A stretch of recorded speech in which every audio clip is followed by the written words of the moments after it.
ತಾಳಿ ಕಟ್ಟುವ ವೇಳೆ ಬಾಯ್ ಫ್ರೆಂಡ್ ಎಂಟ್ರಿ ಆಗಿರುವಂತಹ ಘಟನೆ ಹಾಸನ ಜಿಲ್ಲೆಯ ಬೇಲೂರು ಪಟ್ಟಣದಲ್ಲಿ ನಡೆದಿದೆ. ಬಾಯ್ ಫ್ರೆಂಡ್ ಎಂಟ್ರಿಯಿಂದಾಗಿ ಮದುವೆ ಮುರಿದು ಬಿದ್ದಂತಹ ಘಟನೆ ಬೇಲೂರಿನ ಒಕ್ಕಲಿಗ ಸಮುದಾಯ ಭವನದಲ್ಲಿ ಮದುವೆ ನಡೀತಾ ಇತ್ತು. ತಾಳಿ ಕಟ್ಟುವ ವೇಳೆ ಮದುವೆಗೆ ಯುವಕ ಅಡ್ಡಿಪಡಿಸಿದಂತಹ ಘಟನೆ ನಡೆಯಿತು. ಗವೇನಹಳ್ಳಿಯ ಯುವಕ ನವೀನ್ನಿಂದ ಅಡ್ಡಿಪಡಿಸಿರುವ ಆರೋಪ. ತಾಳಿ ಕಿತ್ತುಕೊಂಡು ಮದುವೆಗೆ ಯುವಕ ಅಡ್ಡಿಪಡಿಸಿದ್ದಾನೆ ಎನ್ನಲಾಗಿದ್ದು, ಯುವತಿ ನನ್ನನ್ನು ಪ್ರೀತಿಸ್ತಾ ಇದ್ದಾಳೆ ಅಂತ ಅಡ್ಡಿ ಮಾಡ್ದ, ನನ್ನ ಜೊತೆ ಮದುವೆ ಮಾಡಿ ಅಂತ ನವೀನ್ ಪಟ್ಟು ಹಿಡಿದಿದ್ದು ಅಲ್ಲದೆ ಕಲ್ಯಾಣ ಮಂಟಪದಲ್ಲಿ ಕೆಲ ಕಾಲ ಗೊಂದಲದ ವಾತಾವರಣ ಕೂಡ ನಿರ್ಮಾಣವಾಯಿತು. ವಿಷಯ ತಿಳಿದು ಬೇಲೂರು ಪೊಲೀಸರು ಮಧ್ಯಪ್ರವೇಶ ಮಾಡಿ ಯುವಕನನ್ನ ವಶಕ್ಕೆ ಪಡೆದು ವಿಚಾರಣೆ ನಡೆಸಿದ್ರು.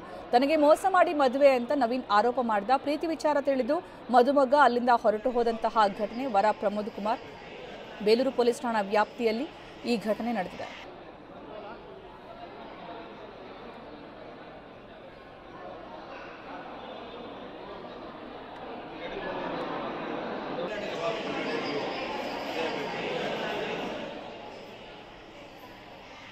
ಇದು ಬೇಲೂರಲ್ಲಿ ಒಕ್ಕಲಿಗ ಸಮುದಾಯ ಭವನದಲ್ಲಿ ಒಂದು ಮದುವೆ ಆಯೋಜನೆ ಆಗಿತ್ತು.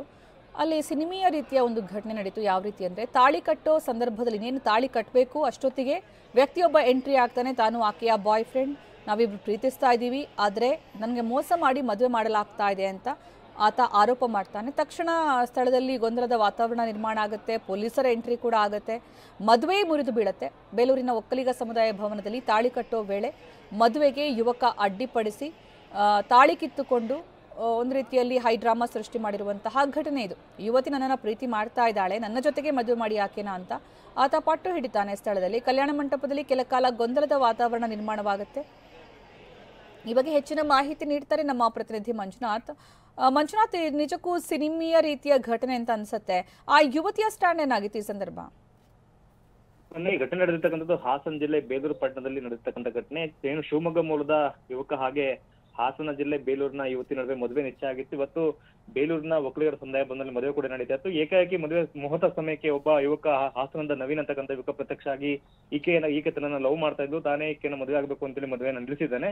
ನಂತರ ಸ್ಥಳಕ್ಕೆ ಬಂದಂತ ಪೊಲೀಸರು ಠಾಣೆಗೆ ಕರ್ಕೊಂಡೋಗಿ ವಿಚಾರಣೆ ಮಾಡಿದಾಗ ಯುವತಿ ಮತ್ತೆ ಯುವಕನ ನಡುವೆ ಪ್ರೀತಿ ಇದ್ದಿದ್ದು ಕೂಡ ಗೊತ್ತಾಗಿದೆ. ಆದ್ರೆ ಈಗ ಪೊಲೀಸ್ ಠಾಣೆಗೆ ಮೆಟ್ಲೇರಿದ ಬಳಿಕ ಆಕೆ ಅಂದ್ರೆ ಯಾರನ್ನ ತಾನು ಪ್ರೀತಿಸ್ತೀನಿ ಅಂತೇಳಿ ಆಕೆ ಹೇಳ್ಕೊಂಡಿದ್ದಾಳೋ ಆತನನ್ನು ಕೂಡ ಮದುವೆ ಆಗ್ಲಿಕ್ಕೆ ನಿರಾಕರಣೆ ಮಾಡ್ತಿದ್ದಾರೆ. ಮತ್ತೆ ಈ ಯುವಕನ ಕುಟುಂಬ ಸದಸ್ಯರು ಹೇಳೋ ಪ್ರಕಾರ ರಾತ್ರಿ ಆಕೆಯೇ ಆತನಿಗೆ ಮೆಸೇಜ್ ಅನ್ನ ಮಾಡಿ, ಈ ಮದುವೆ ನನಗೆ ಇಷ್ಟ ಇಲ್ಲ, ಹೇಗಾದ್ರೂ ಮಾಡಿ ಮದುವೆನ ತಡಿ ಅಂತೇಳಿ ಆತನಿಗೆ ಮನವಿ ಮಾಡ್ಕೊಂಡಿದ್ರಿಂದ ನಾವಿಲ್ಲೆಲ್ಲರೂ ಬಂದು ಮದುವೆ ನಿಲ್ಲಿಸಿದೀವಿ. ಅದೀಗ ಆಕೆ ಮದುವೆ ಆಕೆ ನಿರಾಕರಣೆ ಮಾಡ್ತಾರೆ ಅಂತೇಳಿ ಆರೋಪವನ್ನು ಮಾಡ್ತಾರೆ. ಸದ್ಯಕ್ಕೆ ಈಗ ಪೊಲೀಸ್ ಠಾಣೆ ಪ್ರಕರಣ ಪೊಲೀಸ್ ಠಾಣೆ ಮೆಟ್ಟಿಲಿದೆ.